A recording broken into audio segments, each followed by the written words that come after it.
Good day, everyone. Today I will be discussing to you the skill on how to assess vital signs.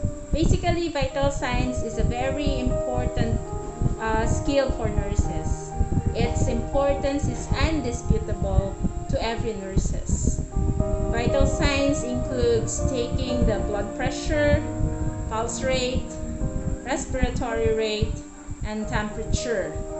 It is actually the simplest yet and the cheapest yet one of the most important information that the nurse can gather for the patient. It is a life-saving information that nurses should be able to assess correctly and document properly.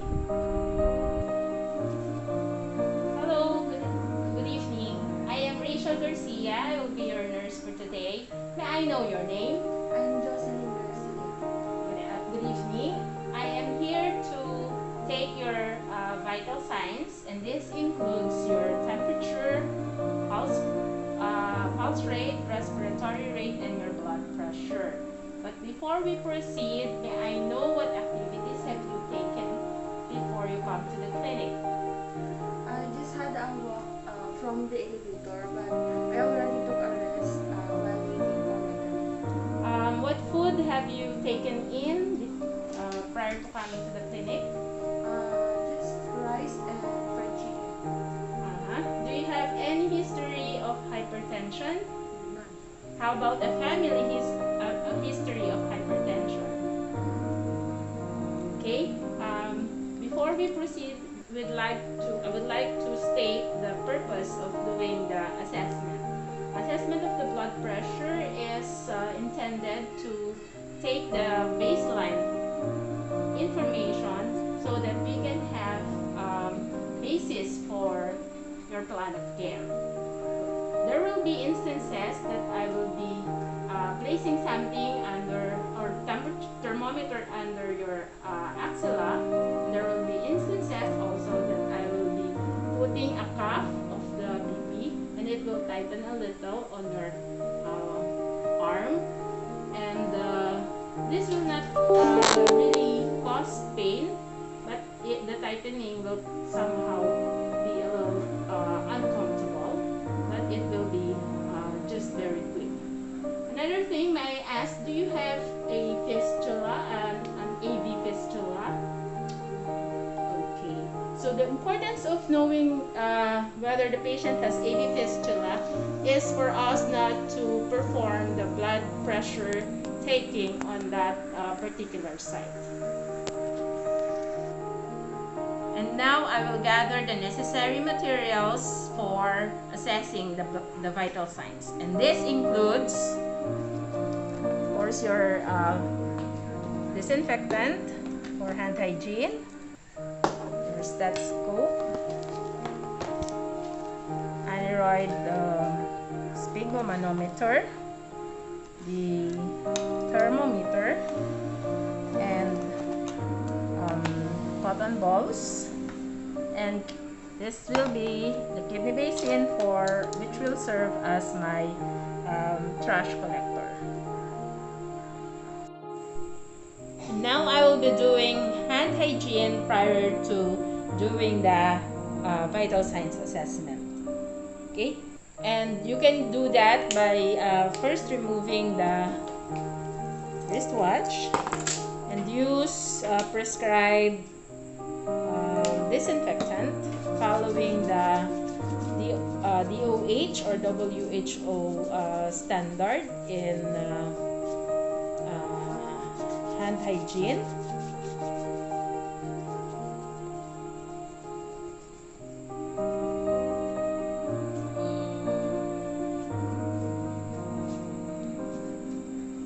Now that I'm done with my hand hygiene, I will make sure that my client's privacy is ensured by closing the curtain or the window blinds and the door. And then I will have to assure that my client is comfortable. Are you comfortable with your current position? the next thing that I will do is take the temperature of my client. So I will now get the thermometer and check its functionality first by pressing the power button and check on the window pane whether it's functional. The next thing is I will be doing the disinfection of the thermometer. If you have a disposable probe cover, you can just place it on the tip before you apply it to your client. But if you do not have one, disinfection with an alcohol or soap and water will do.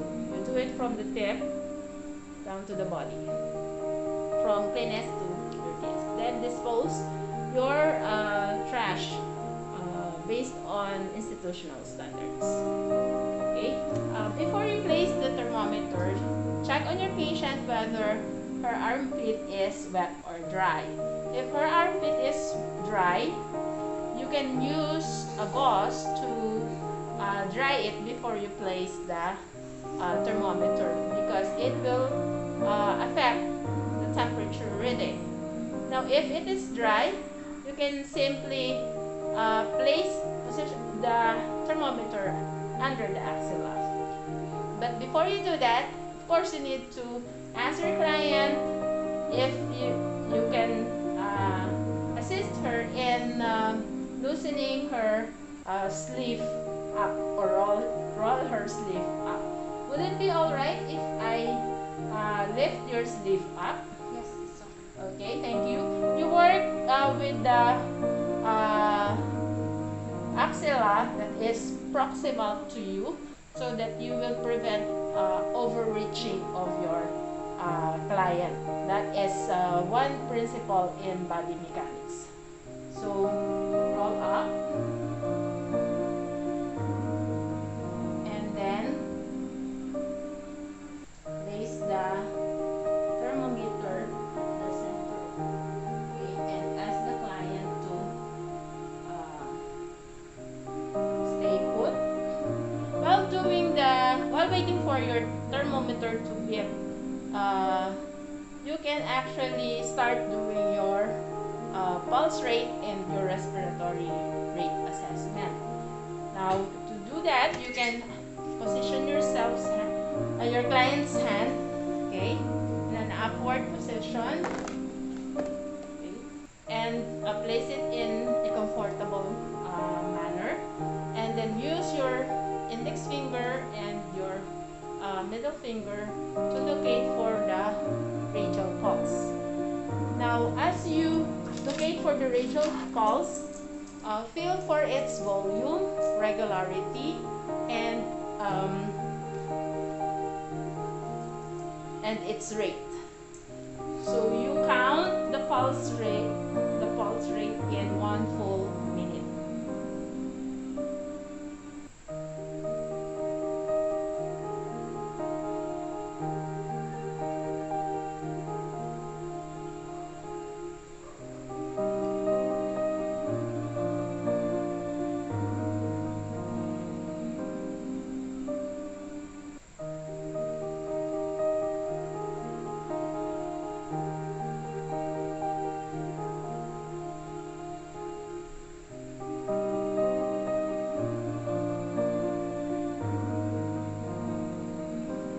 Then you can continue doing your respiratory rate without telling your client, so that it will not be obvious to her that you will be checking on her respiration. And you observe for the rise and fall of her chest. Again, do the counting in 1 full minute. Note for the rate and the pattern of the breathing.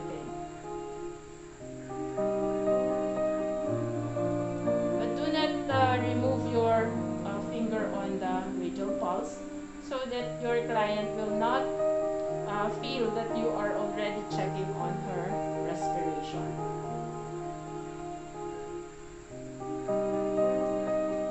Okay. And then I heard the beep of my thermometer, and it says here that your temperature is 36.8. It is normal. and your heart rate or your pulse rate is 88, it is also normal, it is regular, and if its volume is 3 plus, meaning it is pumping full. In full, it is regular, and your respiration is 18, it is also regular in rate, okay? And it is also normal. Now, the next thing that I will be doing is assessing the blood pressure of my client, but before I do that, I will ask my client's permission for me to roll up the sleeves. Okay, would it be fine if I will roll up your sleeve?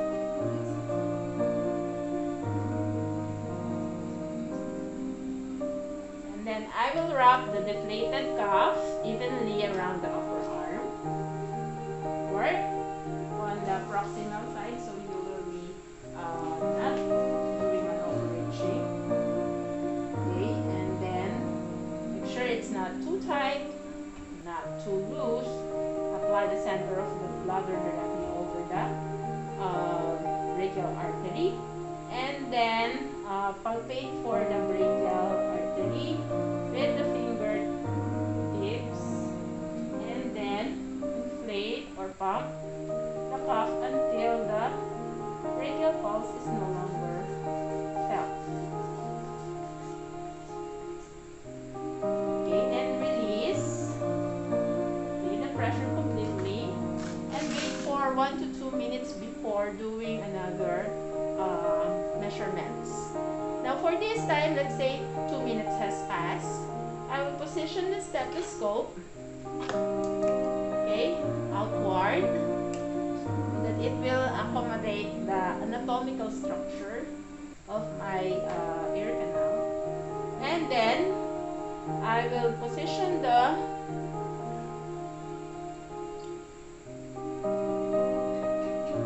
bell, okay, the amplifier of on the bell side, and place it on the brachial pulse. And then I will inflate the BP cuff 30 millimeter mercury higher than pressure, initial pressure, systolic pressure.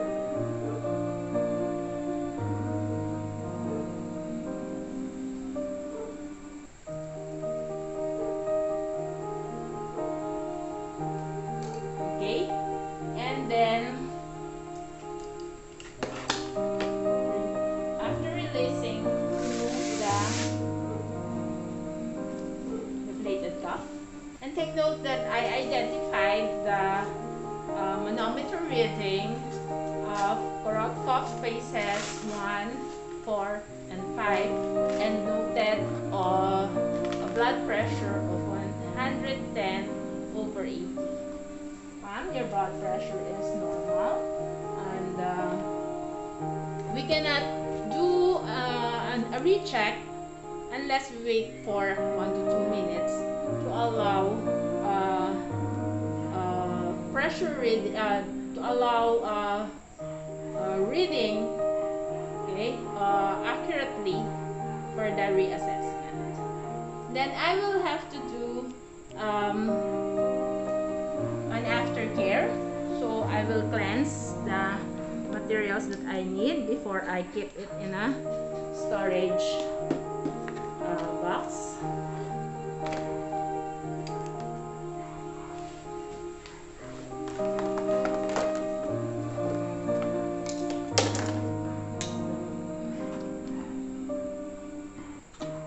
This time, the cleaning of the thermometer will be from the cleanest to the dirtiest, so from body to the lip. And then for some, you can actually spray some disinfectant on the cuff, or you can just simply wipe the cuff with any alcohol-based material before you put the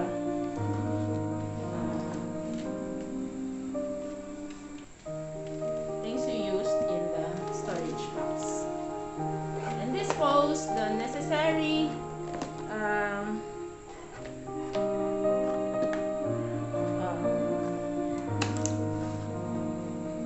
storage to the infectious trash bin or any or your hospital protocol for sanitation code.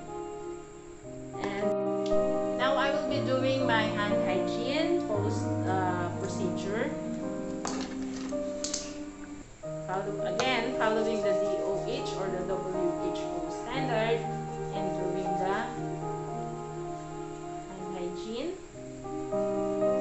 And then I will have to document the information to the patient's records, and of course I'll have to inform my client of all this. Okay, your blood pressure is 110 over 80, and your respiration is 18, temperature is 36.8, your pulse rate is 88, and I am happy to tell you that all of your vital signs are within normal. And this is a good sign of health. Thank you. And now we are done with assessing the vital signs. That would be all. Thank you.